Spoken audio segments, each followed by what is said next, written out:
The sound came just before dawn, a faint, uneven cry that rose and fell like wind slipping through dry grass. Dr. Helen Sloan woke with a start, unsure if she had dreamed it. Her old house on the edge of the Namibian desert was used to strange noises. Owls on the roof, jackals in the distance, the restless sighing of wind through the acacia trees. But this sound was different, softer, younger, lost. Helen lay still for a moment, staring at the pale ceiling of her small bedroom. The sky outside was still dark, the first light not yet breaking over the horizon. Her heart, long accustomed to silence, thudded once, a reminder that she was still here, still waiting for something she couldn't name. It had been 3 years since she left her work. 3 years since the accident in Etosha, the tranquilizer misfire, the chaos, the look on her colleague's face as the elephant charged. They said it wasn't her fault. They said time would heal. But time, she had discovered, was not a doctor. It was an observer. It simply watched as the wound refused to close. The cry came again, closer this time. A thin, desperate sound that made the small hairs on her arms rise. Helen pushed aside the faded blanket and swung her legs to the floor. The tiles were cold under her bare feet. She reached for the flashlight on the nightstand, its metal cool and familiar in her palm. Her dog, an aging mutt named Miro, lifted his head but didn't bark. He just watched her with weary eyes, as if to say, "You always have to look, don't you?" Outside, the air was sharp and dry. The faint smell of dust and morning dew drifted across the scrub. In the east, a gray line of light hinted at the coming sun. The cry came once more, a trembling note from somewhere near the front steps. Helen moved carefully, scanning the ground with her flashlight. At first, she saw only sand and thorn bush. Then, under the edge of the porch, a small shape stirred. It was curled in on itself, a bundle of fur so small she thought it might be a hare. But as she crouched, the beam of her flashlight caught the reflection of eyes, gold, wide, and frightened. The creature blinked, then gave a weak, rasping mew, not quite a cat's sound, not quite anything she recognized. Helen's breath caught. It was a cub, a cheetah cub. Her professional mind cataloged details automatically. Maybe 3 months old, dehydrated, thin enough that each rib pressed visibly beneath the skin. The coat, pale gold with faint spots, was matted with dust. There was blood, but not from injury, rather from cracked lips where it had licked itself raw in thirst. She knelt lower, slowly, whispering without thinking. "Hey there. It's okay. You're all right now." The cub watched her, trembling. It made no move to flee, just stared, as though waiting for her to decide what came next. The intelligence, or was it recognition, in its gaze startled her. In 30 years of field work, Helen had seen countless wild creatures. None had ever looked at her quite like that. Her training screamed at her, "Don't touch it."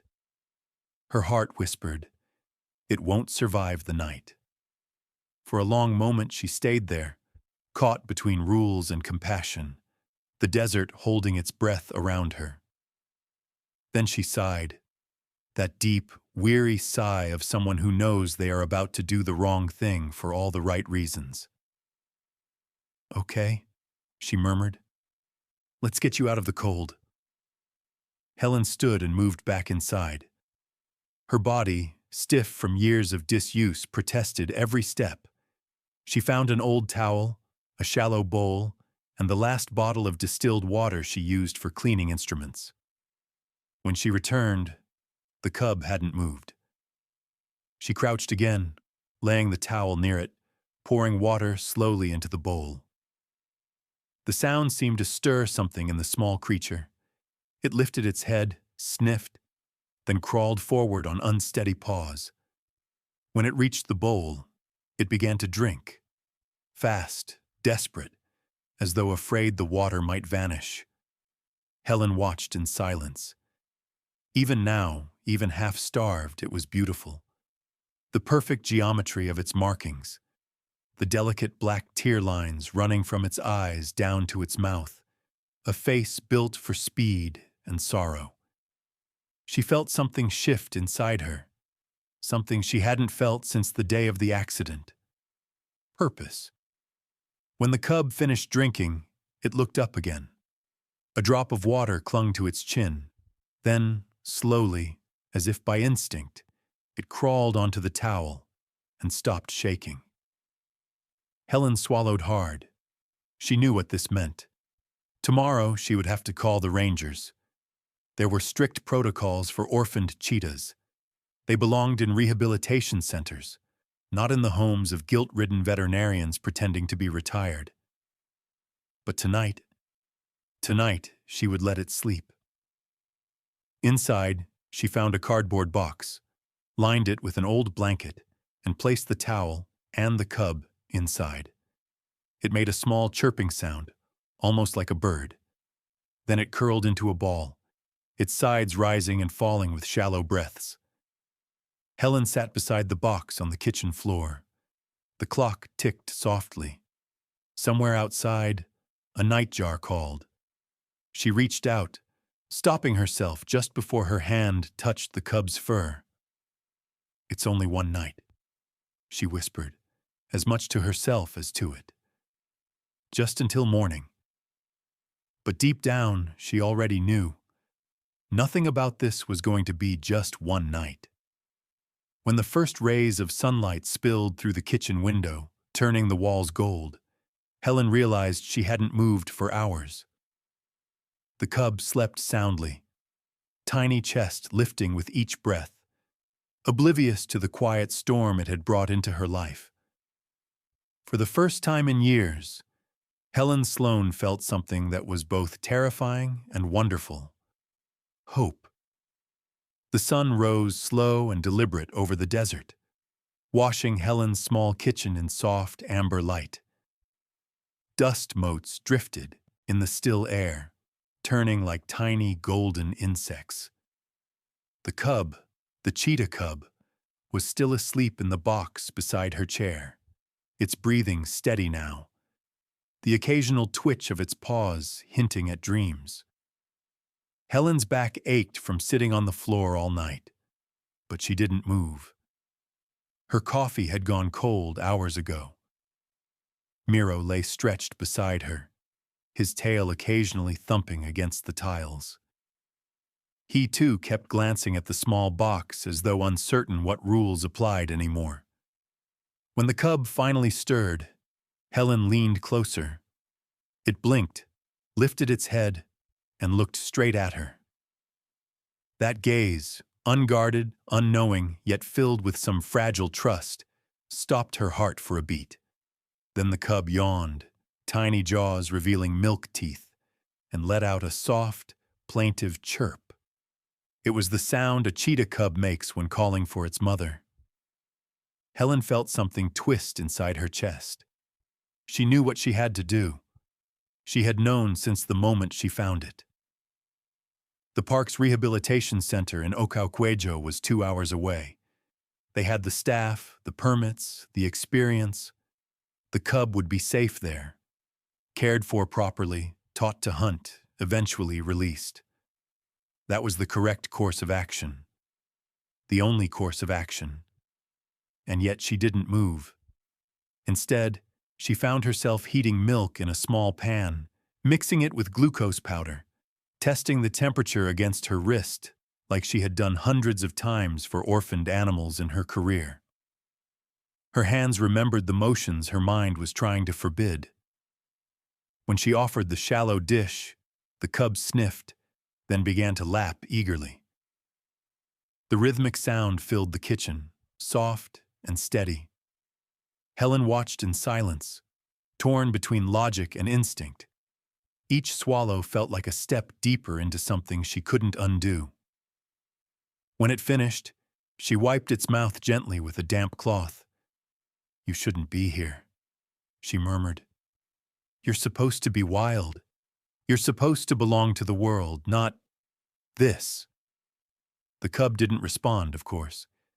It only blinked slowly, eyes half-lidded, then curled against the towel again, exhaustion reclaiming it.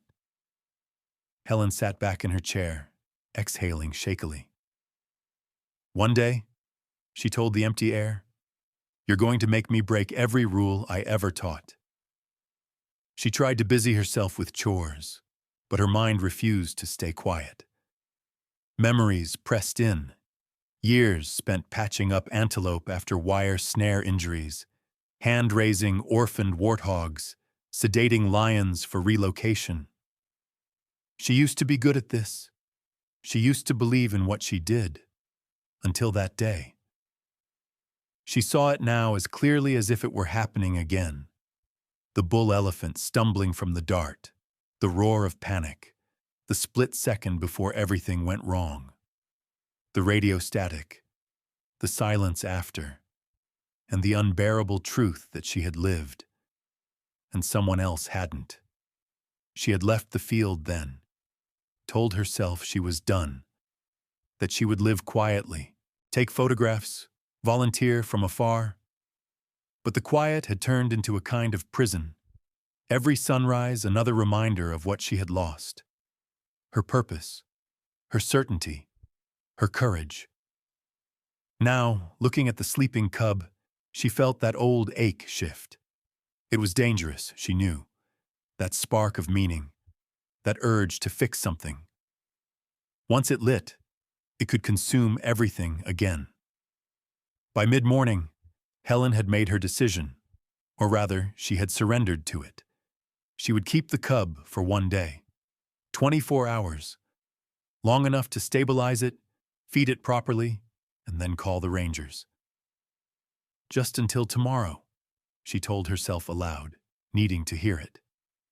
Then it goes where it belongs. She spent the rest of the day caring for it. Rehydration solution. A tiny dose of antibiotics for what looked like an infected scratch on its leg. She even weighed it using the kitchen scale, noting the pitiful numbers on a scrap of paper. Old habits, old rituals. Each small action stitched her to the creature a little tighter. When evening came, the sky turned violet and gold, and the desert cooled quickly. The cub, she had started calling it Safi without even realizing, lay curled on the towel, full and content. Helen sat nearby, a cup of tea in her hands, watching as shadows stretched across the yard. "This is not my life anymore," she whispered to the fading light. "I gave this up." But the desert, as always, offered no answer. That night, Helen dreamt of running, long, effortless strides across open savanna, wind tearing at her hair, heart pounding not with fear, but freedom. When she woke, the cub was awake too, watching her from the box, eyes glinting in the first gray light of dawn. The sight made her smile despite herself. "Morning trouble," she murmured. She meant to call the rangers then. The phone was right there, numbers saved in her contacts. She even picked it up, but before she could dial, the cub stretched, stumbled out of the box, and tottered unsteadily across the kitchen floor toward her. It stopped by her foot, pressing its small head lightly against her ankle, an uncertain imitation of affection. Helen froze. It was such a tiny gesture, so innocent, yet it felt like the weight of the world. She could almost hear the unspoken plea in it. "Don't send me away. Not yet." Her throat tightened. She put the phone down. Outside, the desert was waking. Doves cooed in the thorn trees. Somewhere in the distance, a lion's roar rolled faintly through the dawn. The world was vast, wild, and merciless. And here in her kitchen, a fragile life breathed, because she had chosen not to look away. Helen sighed, running a hand through her gray hair. "All right," she said softly. "One more day." The cub chirped, a sound almost like approval, and curled up beside her bare foot, purring faintly in its sleep. Helen leaned back in her chair, eyes on the pale light climbing the wall. She knew it was wrong. She knew she was crossing a line she'd drawn 100 times for others. But she also knew something else. Something she had forgotten how to feel until now. She wasn't just saving a life. Somehow, impossibly, that life was saving her too. By the third morning, the desert had begun to trust her again. Or maybe it was the other way around. Helen sat on the porch with a mug of coffee warming her palms, watching the horizon bleed from violet into gold. Safi was stretched on a patch of sun near the door, the faint rise and fall of her ribs marking the rhythm of dawn itself. 2 days, Helen thought. 2 days since that sound at her window had cracked something open in her chest. 2 days of feeding, cleaning, measuring, convincing herself it was only temporary, all while knowing she was lying. The cub had changed already. Her coat gleamed faintly now, dust brushed away by gentle hands. Her eyes were clearer, alert. When she moved, it was with the light, springy grace of her kind. She was still weak, yes, but there was something unyielding in her, a quiet determination that reminded Helen painfully of who she used to be. "You'll be fine," Helen murmured, sipping her coffee. "You'll go back to the wild where you belong, and I'll go back to—" She trailed off. There was no back to, just empty rooms and unfinished mornings. The crunch of tires on gravel startled her. Few people came out this far. She stood, setting her cup aside, as a white park vehicle rounded the bend and slowed to a stop near the gate. "Damn it," she thought. She had called the supply office the day before to ask about antibiotics for Miro. Of course they'd sent someone from the park. And of course today was the day she had a prohibited, endangered predator lounging on her porch like a house cat.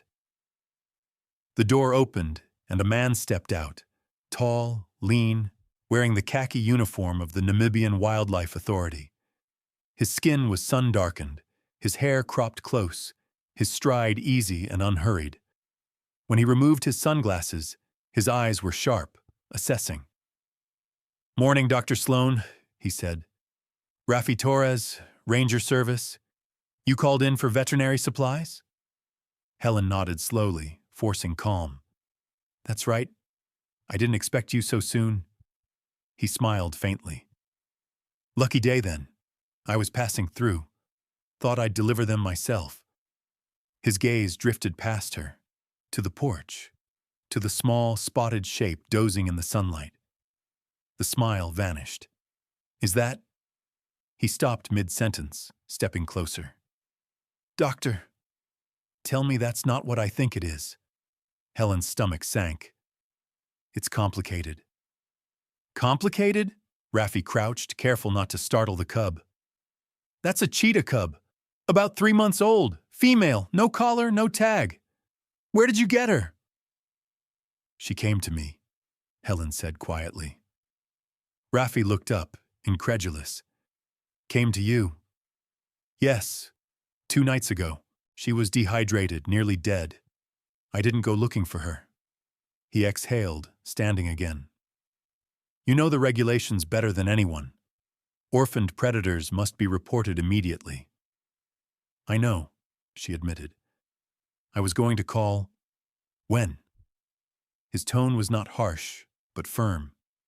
"Before or after she learned to use your kitchen as a playground?" Helen bristled. "I didn't plan this, Rafi.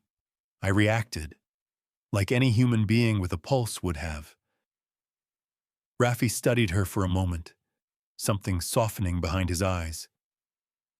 "You've been out of the field for what? 3 years? I heard about Atosha. The accident. Her jaw tightened. I'm not here to talk about that. He nodded slowly, respecting the line. All right. But you of all people know how dangerous this can be. Once a wild cat associates a human place with safety, it's nearly impossible to reverse. You risk her future and your own. Helen crossed her arms, glancing at Safi, who had now lifted her head and was watching the exchange with quiet curiosity. She's already alone. If I hadn't intervened, she'd be carrion by now. Are we supposed to let her die to keep our rules neat and tidy? That's not what I'm saying. But it's what happens, isn't it? Her voice rose slightly. We talk about balance, about the natural order, but what we really mean is paperwork and distance. I've spent my whole life drawing lines between compassion and protocol, and I'm tired of pretending they don't blur. Rafi said nothing for a long moment. Then he sighed, rubbing the back of his neck. You still have that fire, Doctor. It's not fire, she said quietly. It's just not wanting to fail again. That silenced them both. Safi stood, stretching, her tiny spine arching. She padded closer, unafraid, and pressed her nose lightly against Helen's ankle before looking up at Rafi. He froze, as if unsure whether to be moved or alarmed. She's comfortable with you, he said. She trusts me, Helen corrected softly. That's different. Rafi looked back toward his truck, then at her. I'll have to report this. I expected you would. He hesitated. But maybe I don't have to make it sound urgent. Maybe I say I saw an injured cub in temporary care with a qualified veterinarian pending transfer. That buys you a few days. Helen blinked. Why? He shrugged. Because you're right. Sometimes the lines blur, and because that little one clearly decided she belongs here for now. The relief that washed through her was sharp and undeserved. Thank you. Don't thank me yet. He met her eyes. You'll still need to let her go. The center in Ocakwejo can take her next week. I'll handle the transport myself. Helen nodded slowly. Next week. Rafi glanced once more at the cub. She's beautiful, he said softly. And lucky? Maybe, Helen murmured. Or maybe we both are. After he left, the silence felt heavier than before. Helen stood on the porch, watching the dust settle behind the ranger's vehicle until it disappeared over the rise. Then she looked down at Safi. The cub tilted her head, as if asking what came next. Apparently, Helen said with a faint, tired smile, we have 7 days.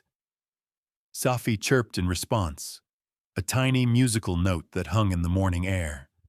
Helen knelt, brushing her fingers close to, but not quite touching, the soft fur. 7 days, she repeated. We'll make them count. Inside, she jotted notes in her old field journal. Hydration levels, feeding times, behavioral responses. It felt almost sacrilegious, using those pages again. But as her pen moved, something loosened in her chest. The familiar rhythm of purpose, the quiet hum of doing what she was made for. Outside, the desert wind rose, whispering through the trees like a distant memory. Helen closed the notebook, exhaled, and looked at the cub asleep at her feet. She had broken the rule, and for the first time in years, it felt like her heart had remembered how to beat. The day the rangers came for Safi, the wind carried the smell of rain, rare and electric, full of promise and endings. Helen had spent the morning pretending to be fine. She sterilized the small feeding bowls, folded the towel that had served as Safi's bed, and checked her watch every 5 minutes, though she already knew what time it was. Miro followed her around, sensing the tension, tail low, head pressed against her leg as if to say, "Don't do this." At precisely 9 o'clock, Rafi's truck rolled down the dirt road, trailing dust. He stepped out with another ranger, a younger woman with calm, capable hands. The two of them spoke softly as they approached the porch, their voices careful, professional. Safi was lying in her box by the door, half asleep after her morning meal. When she saw them, her small head lifted. She blinked once, then looked at Helen. "Hey, sweetheart," Helen said softly, kneeling beside her. "It's okay. They're going to take care of you. You'll be with others like you soon." Her voice was steady, but her throat burned.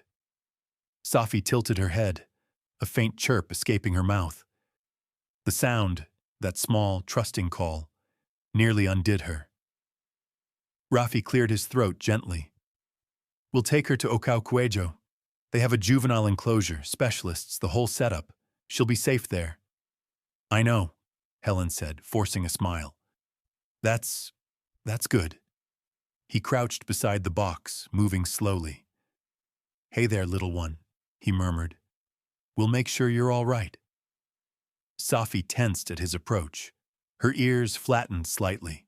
Her gaze flicked between them. First him, then Helen. "She's nervous," Helen said quickly. "Let me." Rafi nodded, stepping back. Helen reached into the box, wrapping, her hands around the cub's small frame. Safi's fur was warm, her body trembling with confusion. When Helen lifted her, the cub pressed her face against her sleeve, the way she always did when frightened. "It's okay," Helen whispered. "You'll do fine." She handed her to Rafi, who took the cub gently, holding her close to his chest. Safi's tail flicked once, a flash of spotted gold against the ranger's khaki uniform. The sight made Helen's heart twist. Rafi met her eyes. "You're doing the right thing." She wanted to believe him. "That's what I keep telling myself." He hesitated, as if searching for something else to say, then nodded and turned toward the truck. The younger ranger opened the carrier, clean, lined with blankets. Safi was placed inside. The door clicked shut. The sound was small, final. Helen stood on the porch long after the truck disappeared beyond the ridge. The rain came soon after, soft at first, then harder, drumming against the tin roof. The desert smelled alive again, rich and earthy. She should have felt relief. Instead, she felt hollow. That night, the house was too quiet.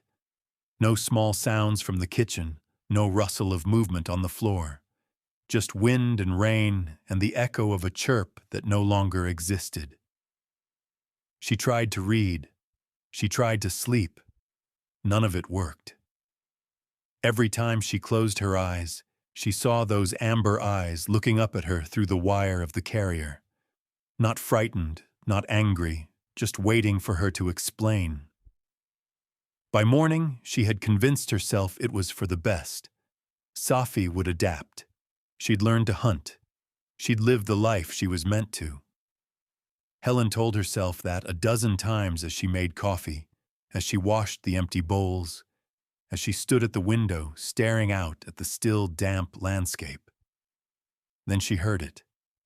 A sound so faint she thought she'd imagined it. A small, high-pitched chirp, rising and falling like a question. Her heart stopped. "No," she whispered, stepping onto the porch. The morning air was cool, the light soft and silver. The desert stretched endlessly around her, quiet except for the distant hum of cicadas. She waited. Then came another chirp, louder this time, closer. Helen turned toward the gate, and there she was. Safi stood in the yard, mud-caked, sides heaving, fur clumped with dust and rain. Her paws were bleeding. She looked smaller somehow, but her eyes, those bright, liquid eyes, burned with unmistakable recognition. Helen couldn't move, couldn't breathe. "Oh my God," she whispered. You came back." The cub took one hesitant step forward, then another. When she reached the porch, she stopped, raised one paw, that same strange gesture from their first morning together, and placed it against Helen's boot. It was as if the world itself paused. Helen dropped to her knees. "You shouldn't have done that," she murmured, voice breaking. "That's 20 kilometers of open bush, hyenas, cars, everything." Safi just blinked, breathing hard, tail twitching weakly. She made a faint noise, half purr, half sigh, and pressed closer. Helen reached out before she could stop herself. Her hands found warm fur, trembling muscle, the rapid beat of a tiny heart. Tears blurred her vision. "You impossible creature," she said. "You absolute miracle." Behind her, the phone sat on the table. She knew she should call Raffi immediately, but she didn't. Not yet. Instead, she cleaned Safi's paws, dressed the cuts, fed her small portions of chicken and rehydration solution. The cub devoured everything, then curled up on the same towel she had left behind, asleep within minutes. When Raffi finally arrived, having followed the GPS tag from the rehabilitation center, he looked equal parts astonished and exasperated. "She broke out," he said, still catching his breath. "Climbed the fence somehow. We found tracks heading south, but no one thought—" He stopped when he saw Safi, sleeping peacefully beside Helen's chair. "She walked all the way back," Helen said quietly. "Through the night." Raffi knelt beside the cub, examining her paws. "At least 20 kilometers, he murmured, "through rough terrain. She shouldn't even be capable of that." "Well," Helen said softly, "apparently she disagrees." He sat back, shaking his head. "Doctor, if we take her back, she'll just do it again. She's fixated on you. That's dangerous, for her and for you." "I know." "So what do we do?" he asked, meeting her eyes. Helen hesitated, then slowly, "We find another way." Raffi frowned. "Meaning?" "Meaning we stop pretending this is normal. We document it. We learn from it. We create a controlled space here, on my property, where she can stay wild but safe. No cage, no domesticating, just coexistence." He stared at her for a long moment, then sighed. "You realize how much paperwork that will be. I've signed worse." A pause, then the faintest smile. "You always did like impossible projects." Helen looked down at the sleeping cub. "Maybe the impossible ones are the only ones worth trying." Raffi nodded slowly. "All right, I'll talk to my supervisor. But doctor, this will be experimental. No guarantees." "I'm aware." He stood, looking once more at the small, spotted creature who had defied fences and logic to come home. "What are you going to call her?" Helen hesitated, brushing a thumb gently along the cub's ear. The fur there was soft, impossibly soft. "Safi," she said finally. "It means pure." Raffi smiled. Fitting. When he left, Helen remained on the porch long after the sound of his truck faded into the desert. Safi slept beside her, one paw draped over the edge of the towel, twitching occasionally in dreams. The morning sun warmed them both. Helen leaned back, eyes half closed, and whispered to the empty air, "You found your way home." And though she knew the road ahead would be uncertain, dangerous, perhaps even doomed, for the first time in years, she didn't feel alone. The following week unfolded like a cautious dream, each day half-lived between instinct and invention. Helen spent the mornings pacing the edge of her property, measuring, sketching, calculating boundaries. She marked out a perimeter that extended to the dry riverbed and back toward the low acacia ridge. Roughly 6 hectares of semi-wild terrain threaded with grass, thorn trees, and shadow. Rafi brought fencing material, motion sensors, and a camera trap. The government paperwork arrived 2 days later. A temporary permit for experimental rehabilitation observation, Cheetah juvenile. The words felt absurdly clinical for what it really was. Two beings trying to figure out how to share a life neither was supposed to have. Safi followed Helen everywhere those first few days. When Helen walked the property, Safi trotted behind, her movements clumsy but eager. She stopped often to sniff the air, to paw at beetles or chase grasshoppers with bursts of kitten-like enthusiasm. Helen couldn't help smiling. It was the kind of sight that healed something invisible inside her. Each evening, Rafi would stop by to check on their progress.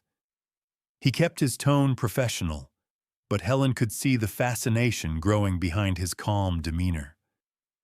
"She's adapting faster than expected," he said one afternoon, watching Safi bat playfully at a moth near the porch light. "No signs of stress, no aggression." Helen nodded. "She's resilient, maybe more than I am." "You know this can't be permanent," Rafi reminded her gently. "The goal is still independence." Helen smiled faintly. "I'm aware. I'm just trying to teach her how to survive long enough to want it." Rafi studied her a moment, then gave a small nod. "Fair enough." They developed a routine. Helen prepared meals of raw meat, small portions 4 times a day, mimicking the frequency of a wild mother's feedings. But she refused to hand-feed. Every meal was earned. She hung pieces of meat from tree branches, dragged them across the sand to create scent trails, or buried them shallowly so Safi would have to use her nose and claws to find them. At first, Safi struggled. She would whine, chirp, glance at Helen for help. Helen forced herself to stay silent. Watching her stumble and fail was agony, but she knew failure was the first lesson the wild demanded. And slowly, Safi learned. By the end of the second week, she could climb low branches with effortless grace. Her leaps grew longer, her landings surer. Once, Helen watched in awe as Safi pounced on a lizard sunning itself on the fence post. A clean, precise strike, followed by a look of startled pride. She carried it to Helen's feet and dropped it there, tail flicking, eyes bright with expectation. Helen laughed softly. "You're supposed to eat it, not bring it as a gift." Safi chirped once, almost smug, and flopped down beside the lizard as if to admire her own handiwork. There were other moments too, moments that tested the fragile balance they were building. Sometimes, in play, Safi's bite was too strong, her claws too quick. Helen learned to use her voice, not her hands, to set boundaries. "No," she would say firmly, stepping back, keeping her body calm and steady. Safi would freeze, then lower her head, contrite. It was a delicate dance. Authority without domination, affection without ownership. The nights were the hardest. Safi refused to sleep indoors, even when the air grew cold. She preferred the porch, curled on the old towel beside Miro. Helen often woke at dawn to find the two of them pressed together, predator and aging dog, breathing in perfect unison. It made no sense. It made every kind of sense. One night, a storm rolled across the desert, the kind that split the sky into jagged white veins and shook the house with thunder.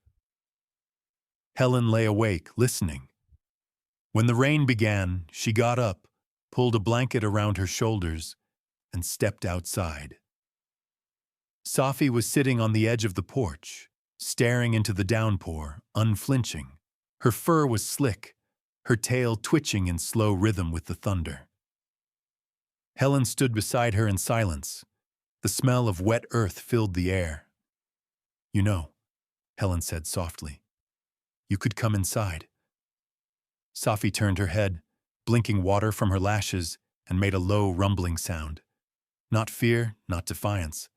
Something between the two. Then she turned back toward the horizon. Helen smiled. Right. Brave girl. The next morning, Raffi arrived soaked to the bone. She stayed out all night? He asked, incredulous. Helen nodded. Didn't move. I think she was listening to the thunder.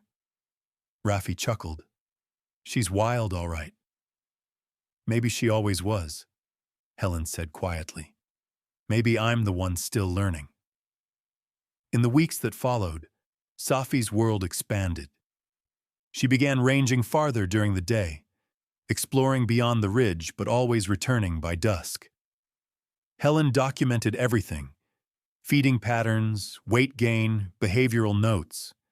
She even installed a small motion camera to capture footage while she slept. The images amazed her.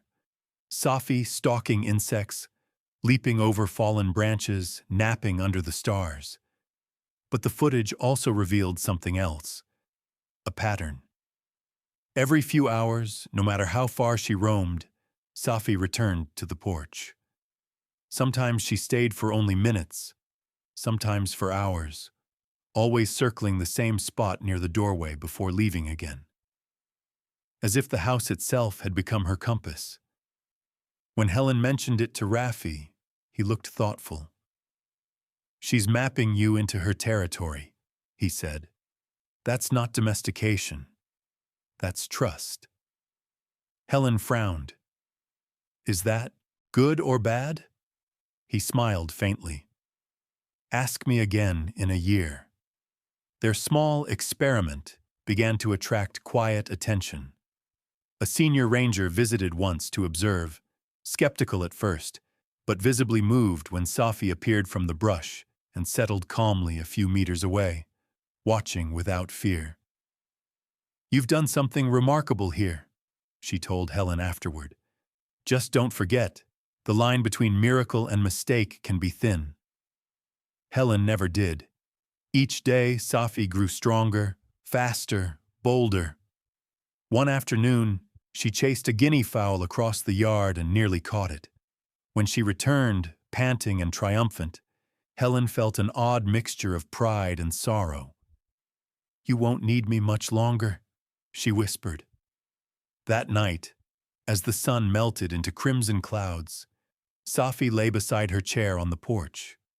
The desert glowed gold, alive with cicadas and the distant cries of night birds. Helen reached down, resting her hand close to Safi's paw, not touching, just close enough to feel the warmth radiating from her. You know, Helen said softly, they called this an experiment. But I think we both know it's something else. Safi opened one eye, blinked slowly, the kind of blink that, in feline language, meant peace, trust. Helen smiled. Good night, little miracle. In the months to come, she would learn just how thin that line really was, between control and chaos, between keeping something safe and setting it free. But for now, under a sky full of quiet stars, there was only this. A woman and a cheetah, breathing the same air, each healing the other in ways neither fully understood. The dry season crept in quietly, bleaching the grass to brittle gold and painting the horizon in waves of heat. Safi was nearly 6 months old now, longer in body, sharper in gaze, her coat bright with contrast, and her muscles coiled beneath it like tension waiting to spring. Helen watched her move through the tall grass with growing awe. The cub who once stumbled over her own paws now glided with the effortless grace of a creature born to the hunt. She was no longer a guest in the wild. She was becoming part of it. But with every new sign of strength came the ache of knowing what that meant. At dawn, Helen stood by the window, coffee in hand, watching Safi chase the sun's reflection across the dry plain. The sight was beautiful and terrible in equal measure. Beauty, because this was what she had always wanted. Terrible, because it meant she was losing her. Raffi visited once a week now, his truck always raising a cloud of dust visible from miles away. He'd step out, lean on the porch railing, and say the same thing every time. "She's thriving, Doctor. You've done something incredible here." And Helen would smile politely, but inside the word thriving sounded like leaving. That afternoon, as they walked the perimeter together, Raffi said quietly, "She's starting to wander beyond the ridge, more often. The camera traps picked her up almost 3 kilometers north." "I know," Helen said. "I find her tracks near the river sometimes." He glanced at her. "You're worried." "Shouldn't I be?" Raffi kicked at the sand. "Maybe, but maybe this is what success looks like. You teaching her how to stop needing you." Helen looked toward the ridge where the grass shimmered like water in the heat. "She's still so young." "She's a cheetah," Raffi said gently. "They grow fast or they don't grow at all." That night, Helen couldn't sleep. The house felt too quiet without the soft sounds of Safi outside the door. She lay awake, staring at the ceiling, her mind replaying images of open desert and unseen dangers. Lions, hyenas, the cold hunger of the wild that had no mercy for anything small or kind. Just before dawn, she rose and stepped out into the cool gray air. The porch was empty. The towel she had left for Safi was untouched, coated in a thin layer of dust. For a moment, panic rose sharp and hot in her chest. Then she caught herself. "You knew this would happen." Still, she whispered into the wind, "Be careful, little one." 2 days passed before Safi returned. Helen was kneeling by the garden pruning dry stems when she heard the familiar rustle, the faint hiss of movement through grass. She turned, and there she was, slipping from shadow to sunlight, tail flicking, eyes bright. Relief hit Helen so hard her knees nearly gave way. "You," she said, breathless with half-laughter. "You scared me." Safi trotted closer, body sleek, confident. There was something different in her, a quiet pride, the faint scent of blood and dust on her fur.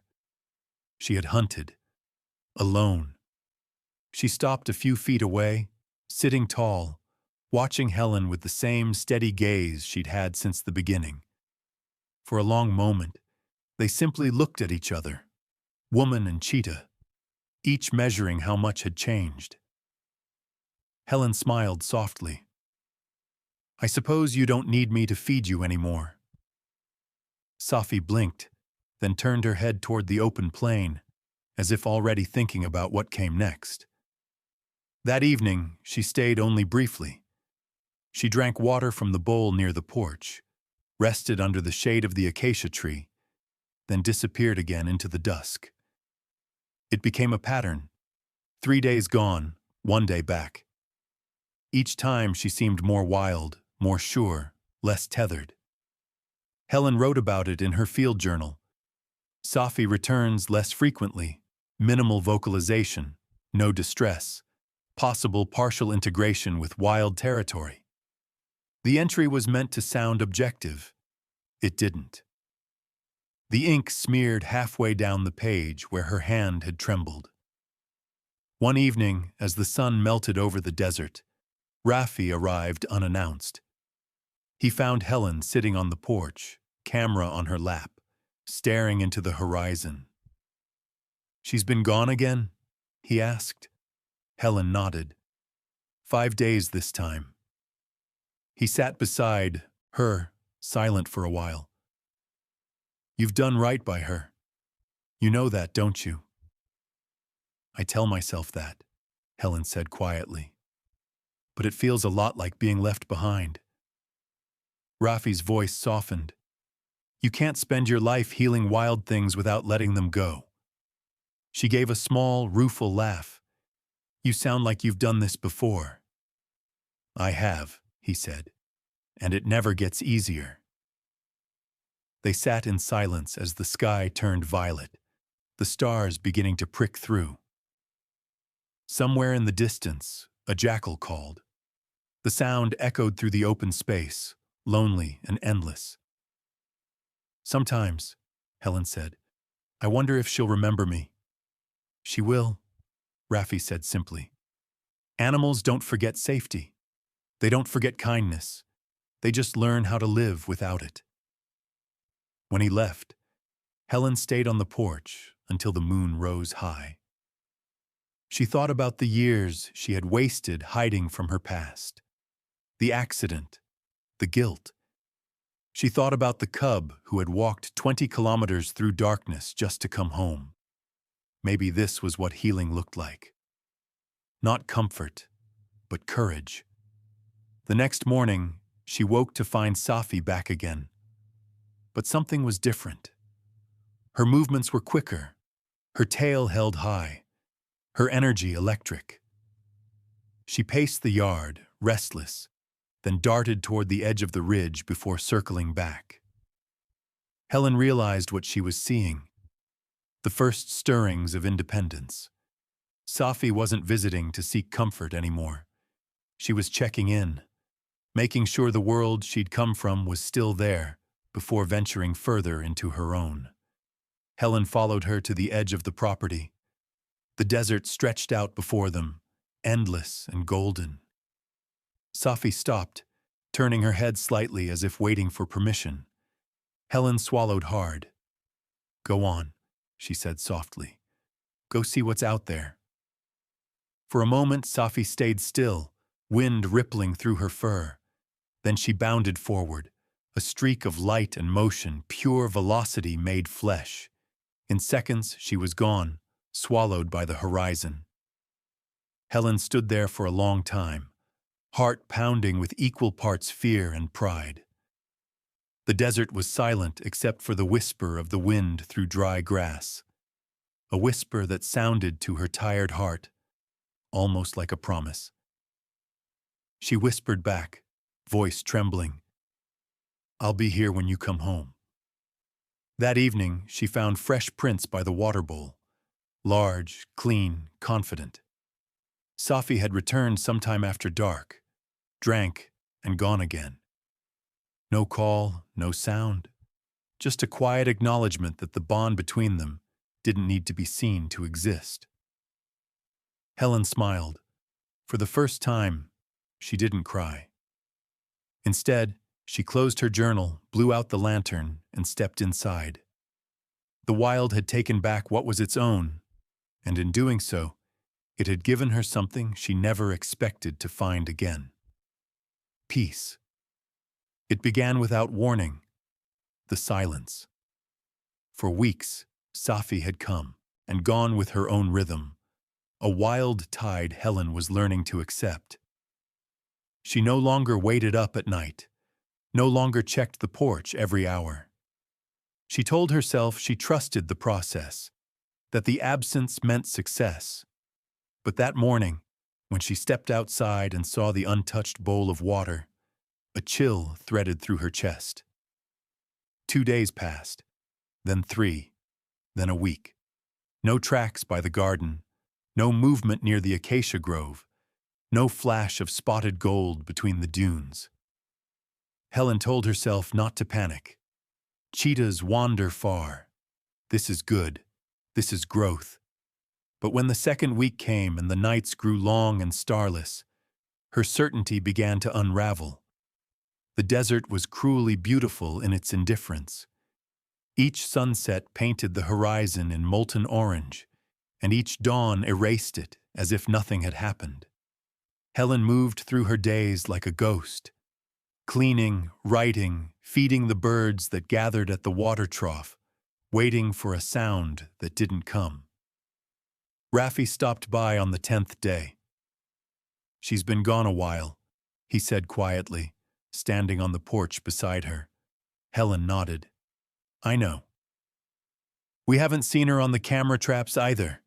She might have moved south toward the reserve.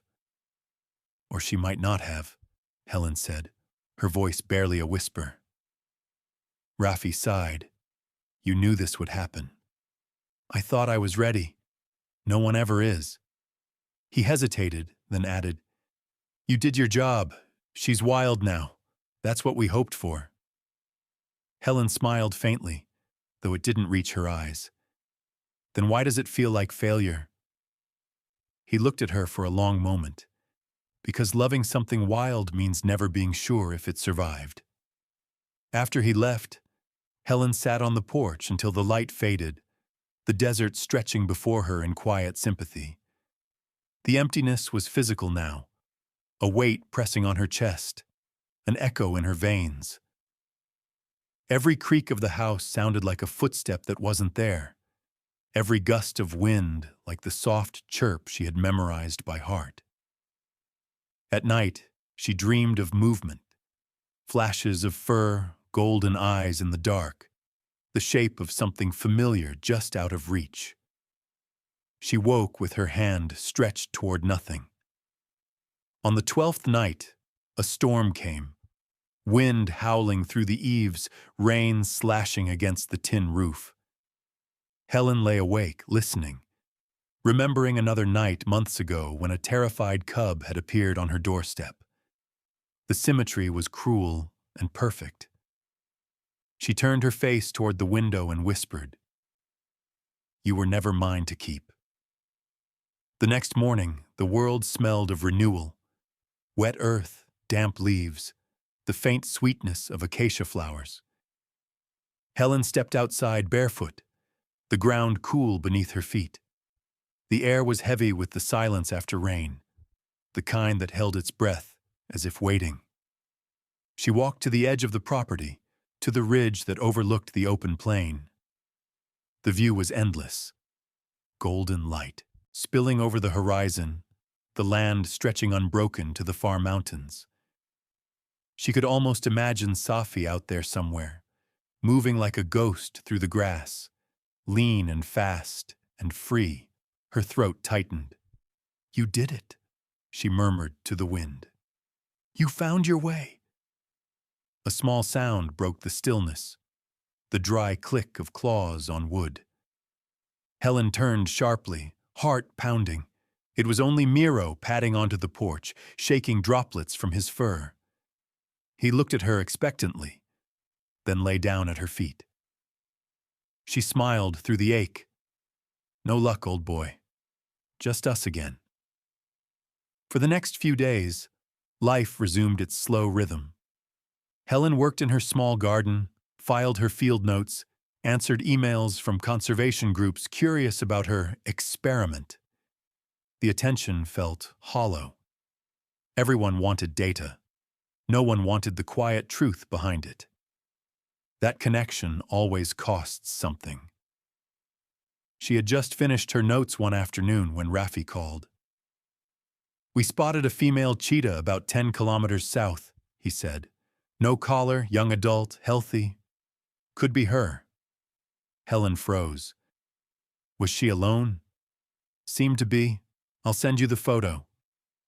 When it arrived, Helen opened the image on her laptop. The cheetah stood half-turned, tail lifted, sunlight glinting off her fur.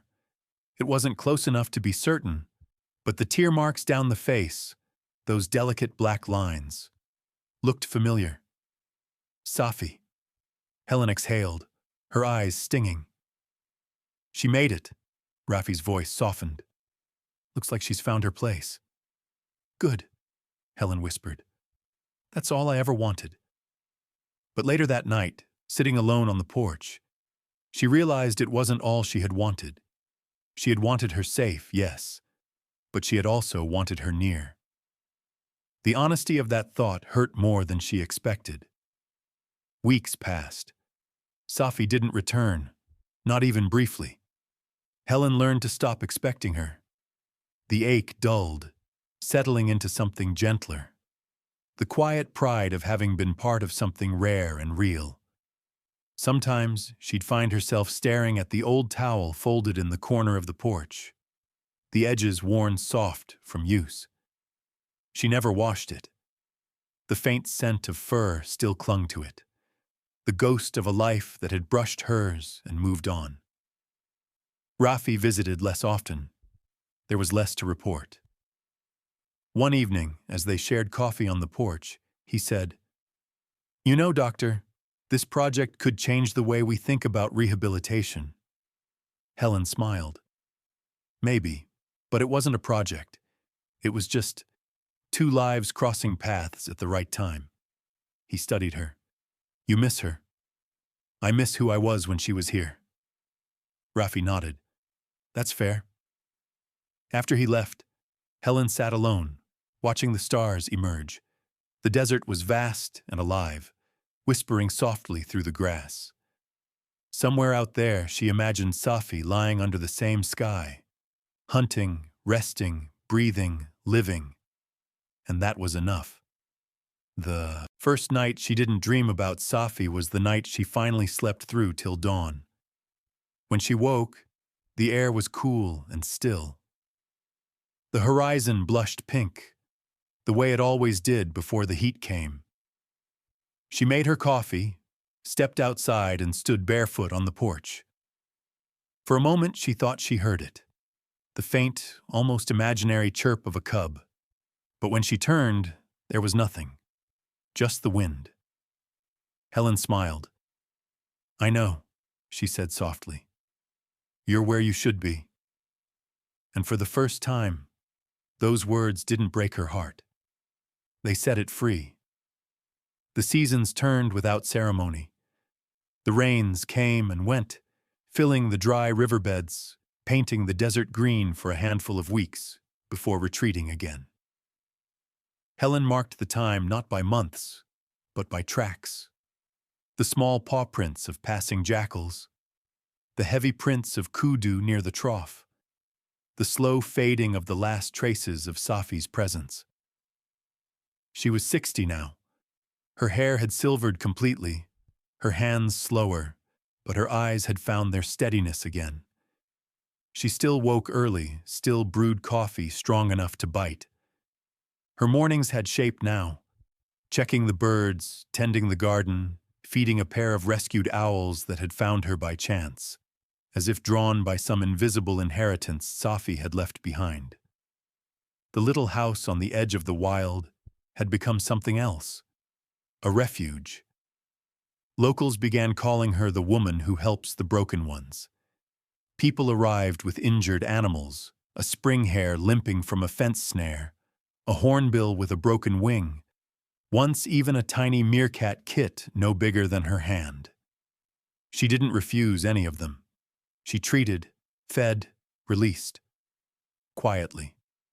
Without asking for thanks. It wasn't a job anymore.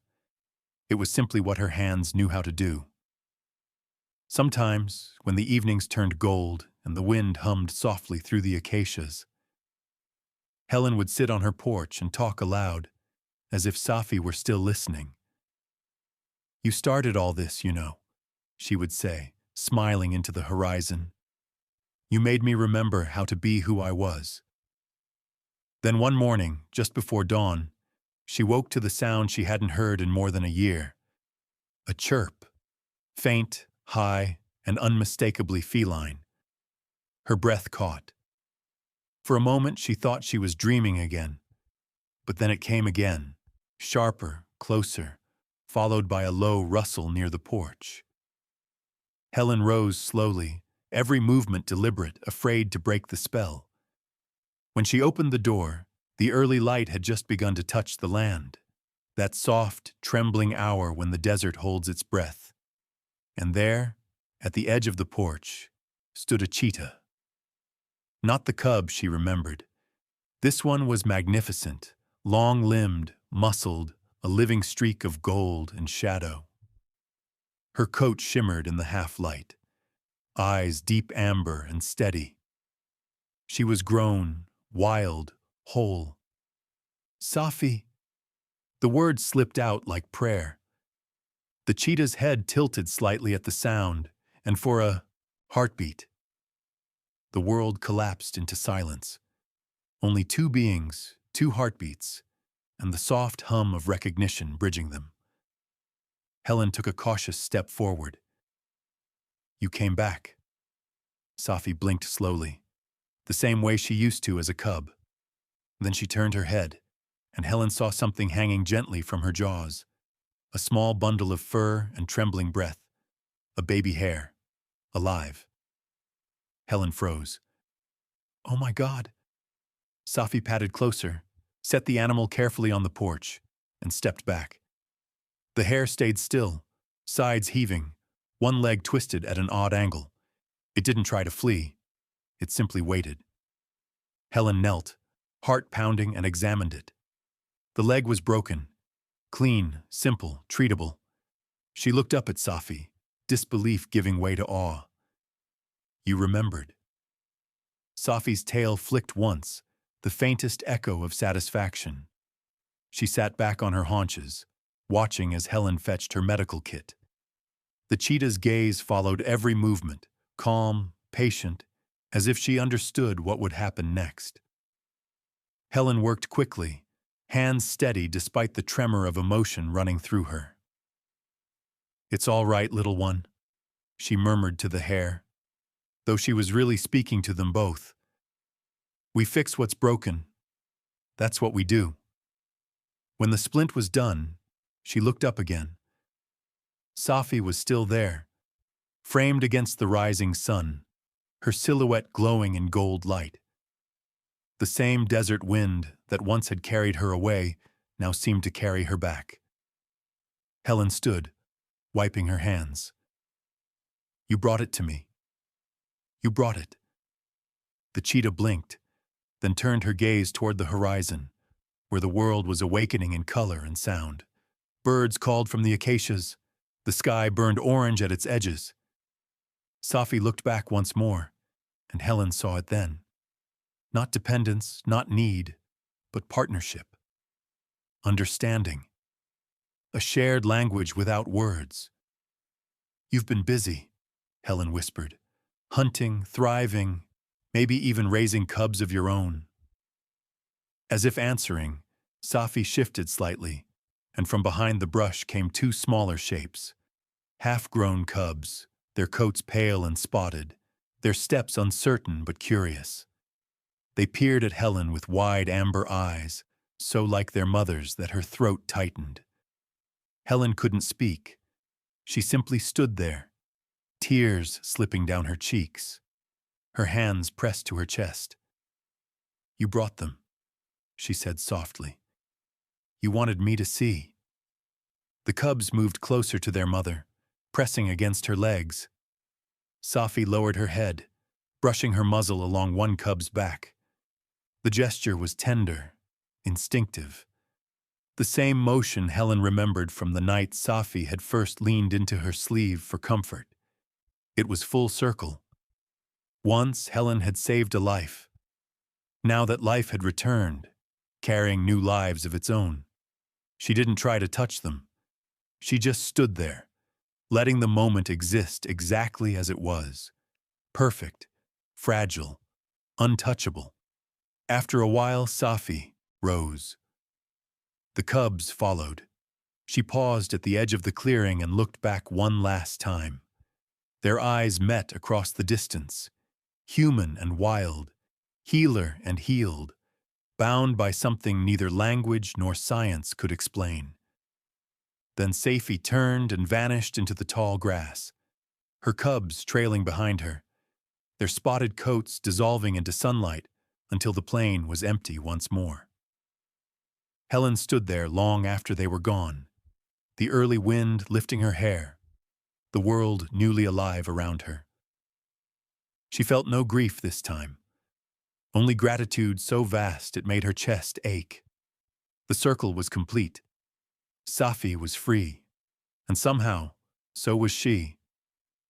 When she turned to go inside, the injured hare was still lying on the towel, breathing softly.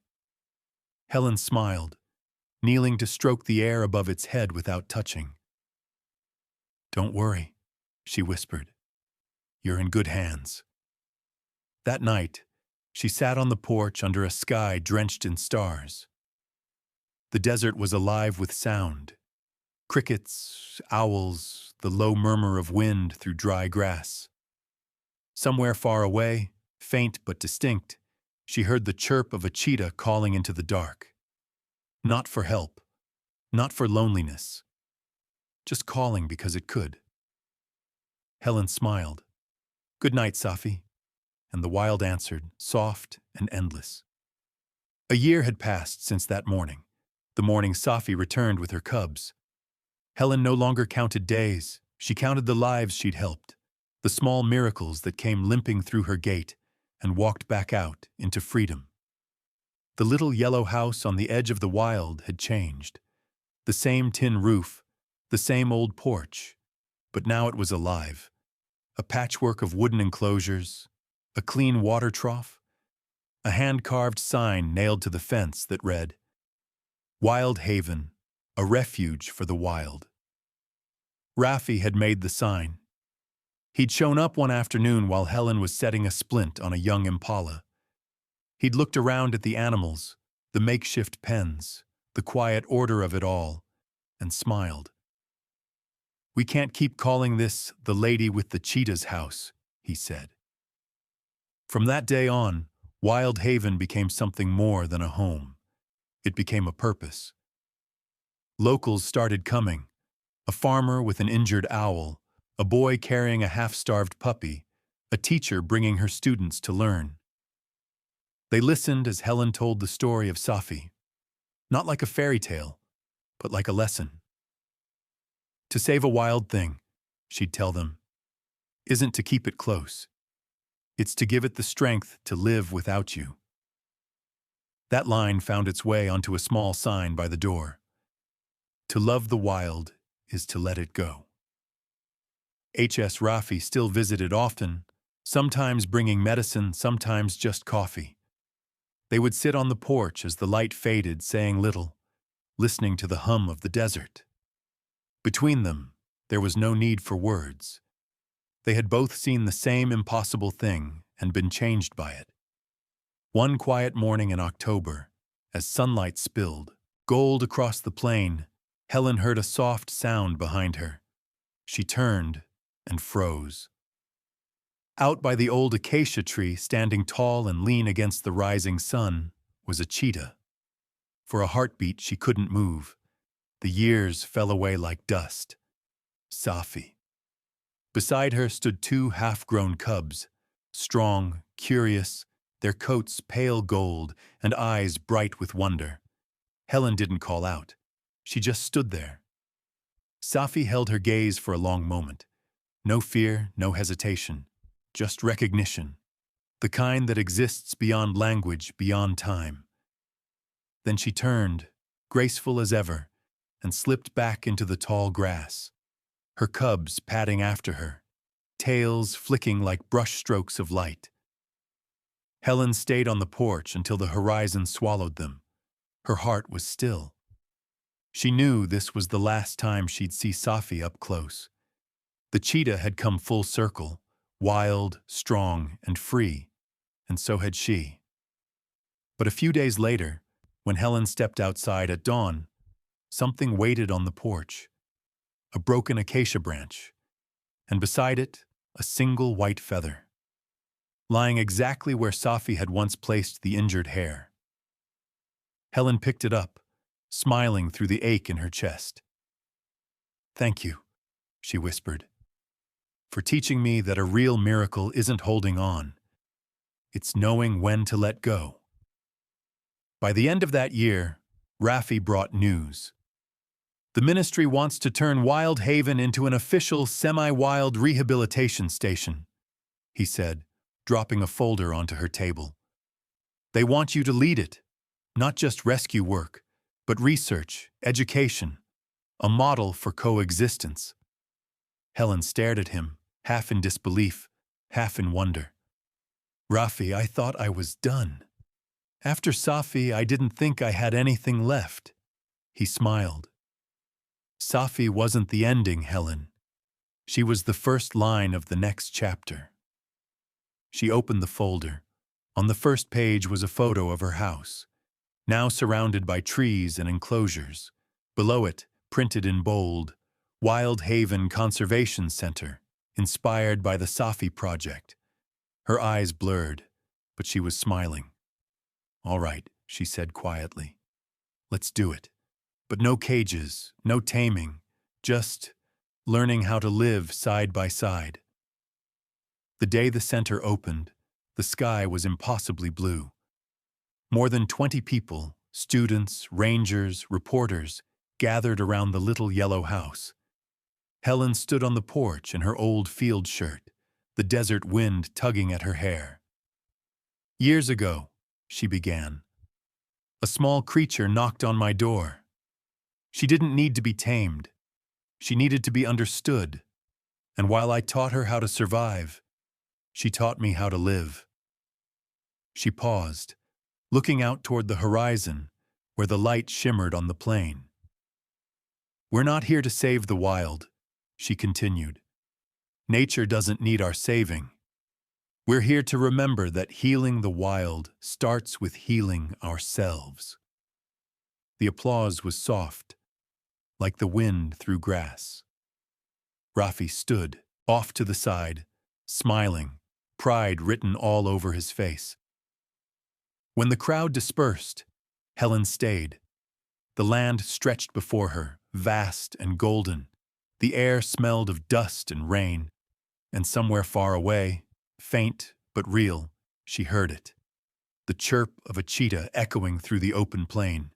Not a cry for help, not a call of loneliness, just a sound of life continuing. Helen smiled. "Good morning, Safi," she whispered. Sunlight spilled across the land, turning every blade of grass into gold. Birds took flight, circling above the acacia trees, round and round, tracing invisible rings in the sky, as if the world itself were acknowledging the circle completed. Helen closed her eyes and breathed deep. She wasn't afraid of silence anymore, because she understood now. Silence in the wild isn't emptiness, it's gratitude, spoken in the oldest language there is, life itself. She opened her eyes, stepped down from the porch, and walked toward the waiting enclosures. The light caught her hair, turning the silver to gold. Out in the distance, under the acacia's shadow, a cheetah lifted her head, eyes bright, calm, and knowing.